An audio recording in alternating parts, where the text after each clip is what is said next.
Cynthia Adams is a vice president, second vice president of the Oakland branch of the NAACP. Cynthia, welcome to Yes. All About Community. Thank you, Bob. Thank you so much for having me this morning. Now let's talk a little bit about your background. And I understand you maybe have some roots in my home state. I believe I do. Born and raised In where? in Durmont, Arkansas. Durmont, Arkansas. Oh, I know Yes. where that is. Yes, you're That's yeah. about 100 miles from Arkadelphia, Arkansas, That's where I was born. right. And that's right. Your dad was our superintendent of Church of God in Christ. Indeed. That's right. Yeah, being the son of a minister is interesting. Yeah, we are both our Kojic kids. Indeed. Yes. You've been with the school district for a long time, right? A long time. Yes. Now, Retired.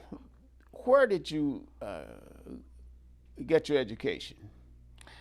In Arkansas? I went when I was ninth grade, Bob. My mom sent me to Portland, Oregon Oh, to live with my older sisters and brothers. I'm the youngest of 10. And 10? yeah, youngest of 10. And she sent me to Portland, Oregon to receive a better education as from Arkansas. So I went to high school from ninth grade to 12th grade in Portland, Oregon. I left there my senior year. I wanted to go to Jackson State. I played music. But you went to, you know, I'm going to tell you that story. When I was a senior in Lincoln High School in Portland, Oregon, I left my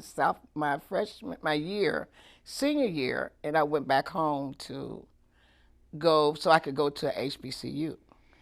Because I did apply for HBCU in Oregon, but they did not accept me, so I had to move back home.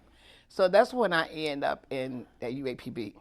At that University of time, Arkansas Pine Bluff, known at that time as what? AM&N College. Arkansas AM&N. The year I went to college, we protested to save our school name. I've been protesting to save our school name, and that was in '75. And what happened? They turned it over to the state, so that's when it became a state school.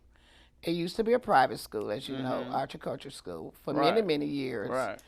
But funding got bad, and they changed it over to a state school. So now it's the University of Arkansas at Pine Bluff. And you were at the Oakland Unified School District for about 30-some years? 34 years, And almost which 35 years. school primarily were you assigned to? I started off at elementary. Then I went to high school. And I went to Castlemont, and then I ended up at Oakland High. Was not my choice. I was like forced out of Castlemont because of my big mouth. You mean you were a rabble rouser? I was a rebel rouser all the way. I was trying to save kids. So, yeah, so they moved me into Oakland High, which I really enjoyed it because I got a chance to really help a lot of the African-American students there. So many of them have now is in historical black colleges. Before I went there, the counselors didn't even know about historical black colleges.